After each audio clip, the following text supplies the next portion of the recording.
If you're anything like me, you have a collection of Tombow brush markers, and while they're not great for learning brush lettering, once you've started brush lettering, you can do some amazing things. My name is Arneill, and today we are going to be creating unicorn lettering.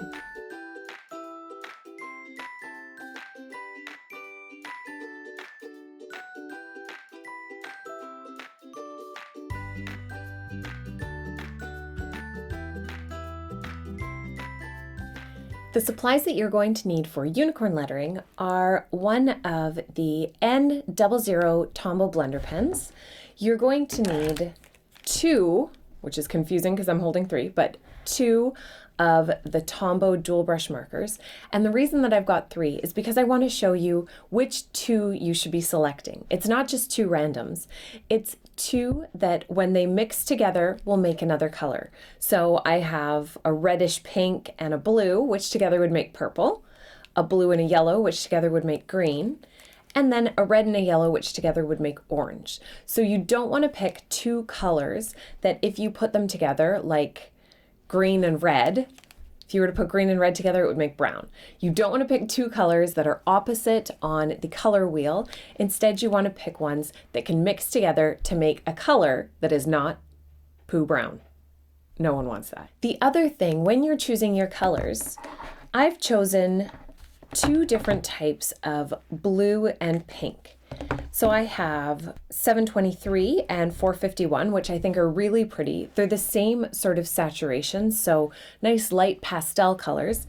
And then I also have 443 and 725, and these ones are much more vibrant and saturated. While these colors look very nice on their own, they're not really strong enough to make an impact if they're mixed together, and especially if you're using the blender pen, they're going to rub off of the blender pen really quickly. So make sure that instead of using the pastel version of the colors you want, you're using fully saturated, bright versions of those colors. Now, the other thing that you're going to need is paper. And because these pens write big, having a large sheet of paper is going to be really helpful, unless you're writing only a single letter. Now, I like to use Lynx or super fine paper, and this is a smooth finish paper, which means that it has gone through the press extra so that it doesn't have paper fibers that are going to tear the nibs of your pen. That's really important because you want these to last as long as possible. Now, this superfine paper is linked below. I also like to get the larger sheets, and that way if you want letter size, you can just cut it in half, or you have a nice big surface to work on. I like to have two of these pieces. One so that I have an extra scribble sheet like this for testing out colors and even cleaning off the blender pen. And then another one to actually do my work on. So I'm just going to tuck this underneath. So I have a corner poking out that I can use for cleaning off any of my pens. Now, unicorn lettering is sort of like those rocket pops that you used to get from the ice cream man, where it has pink, white, and blue. And the whole point is to use your blender pen so that that white space in the middle is an opportunity for the pink and the blue to gently blend together and create magical unicorn sort of lettering, like a magical unicorn. You're going to take your blender pen, and you might notice that my blender pen is a little bit pink on the end. But if I was to write with it, it's still completely clear. These blender pens are intended to pick up color and to be used to write with that color, and then you do want to clean it off afterwards, but it might not go completely white, and that's okay. You haven't ruined it. As long as when you're writing, you're not seeing any color, it's clean. To do your unicorn lettering, you're going to pick your two saturated colors, and you are going to stack it on your pen here.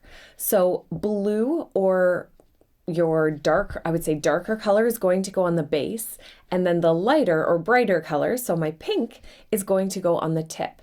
And you do want to leave a little bit of white in between. You don't have to color all the way around the pen because when we do our brush lettering, usually we keep the pen in one position, so you only need to put the color on one side of the pen.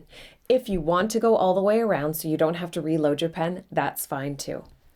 When you're placing your color onto your pen, you are going to be swiping up the nib. or I guess it's down, but it's away from you. So hold one pen, shooting away, and then you're going to take your colored pen and swipe away. The reason that you do this is because you're then going to be working in the direction of the fibers of the nib, and this will stop your pen, your blender pen, or even this one, from getting frayed. And again, we want to make sure these pens last as long as possible. So just gently rotating your pen, go up, up, up, up, up, up, until you have quite a bit of color stacked onto the tip of that pen. And I'm getting a little bit close to the base. That's too much, but we'll see how it turns out. Now with the blue, stack it on the bottom and try not to touch. You want to leave a little hairline of white in the middle there. And again, get lots of color on. Just gently rotate the pen as you add the color. And you'll see at one point it starts to look quite saturated. That's what you're going for. Now, if you were to use this directly onto your paper, you would notice that it's really strong and then the color starts to blend out. So that's why the scrap paper is perfect. Place the colored side down so that that's the part that's going to be hitting the page. And on your scrap paper, just do one quick stroke. That helps to take that initial harshness out of your line, and then you can start to write. So just one stroke, and actually in the stroke you can already see up in the top it was pink and blue, and then partway down the stroke you start to see the blend happening. So if you look here, those colors are starting to blend together. Now we can write our word. I'm just going to write unicorn. Now this part looks like it's just pink because I wasn't pushing hard enough to get some of the blue. So make sure you do use full pressure on those down strokes to show up that color that's towards the base of the pen. The other thing, when you're going on your upstroke, you're only going to see the color that's on the nib of the pen, and that's okay. So write out your word, and you'll notice it's starting to fade a little bit. So when it starts to fade and you're noticing quite a bit of a difference from the beginning to that faded region, you need to make the decision, do you have enough on your pen to continue another letter without it fading out too much, or do you want to stack more color on? And I'm going to choose to stack more color on because I know that a C needs to be one stroke. I don't really have somewhere to easily break the stroke without making it obvious that we've had to put more color onto the pen. So flipping it over, I usually just leave these without the lid on until I'm all done the lettering because you are going to be reapplying, so don't worry about putting your lid on every time. Here's a little tidbit. These guys actually don't dry out very easily. I once had my very first pack of Tombows and my daughter got into it and she left a lid off overnight and I was devastated. And then when I came to it in the morning, it still worked. So don't leave it off overnight, but just a few minutes while you're doing your lettering is okay. Now again, before we put this directly onto the page, because it would be very saturated, it won't blend nicely. You want to do one stroke. There we go, until you start to see the blend and it's a little bit softer on your scrap paper to the side, and then we can continue. Remember to push hard so you get that second color and you can see you're mixing.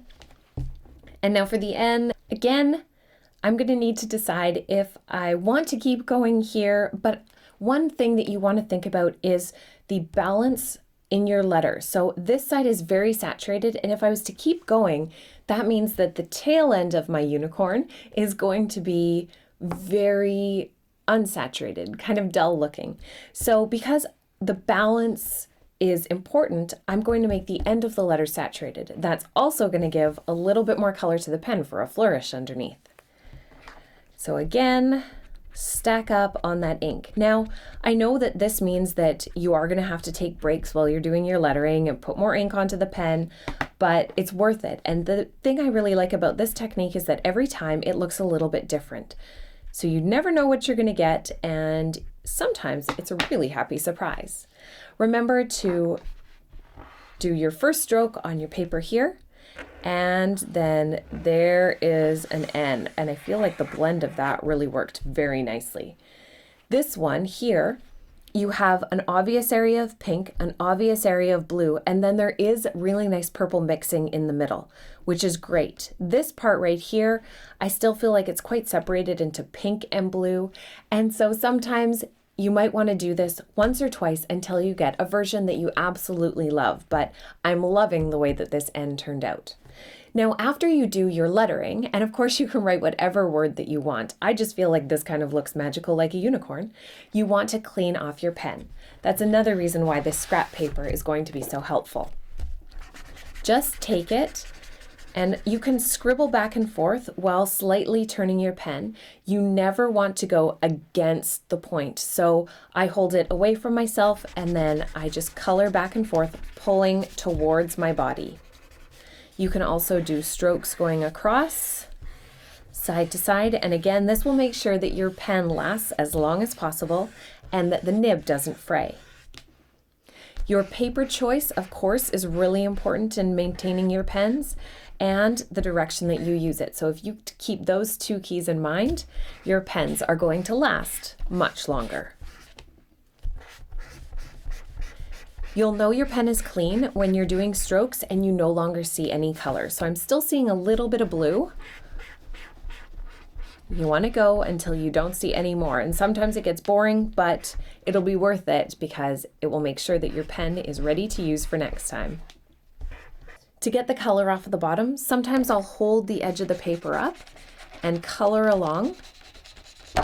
And just make sure that I even clean out the very base of your pen. So when you're coloring off, make sure that you pay attention to the tip. There's no more pink color coming off there. Clean off the middle of your pen, and then also clean off that edge. To create your own beautiful unicorn lettering, stack your two colors onto your blender pen. Make sure they're colors that will blend nicely together when those colors are mixed. And one color, the brighter or lighter color, goes on the tip, and then the darker color goes towards the base. You want to keep an area of white in between. You can still even see it a little bit on my pen here. And then draw your first line on a scrap piece of paper so that the colors can start to get a little bit of a blend. After a few letters, you're going to have to restock that color onto your nib.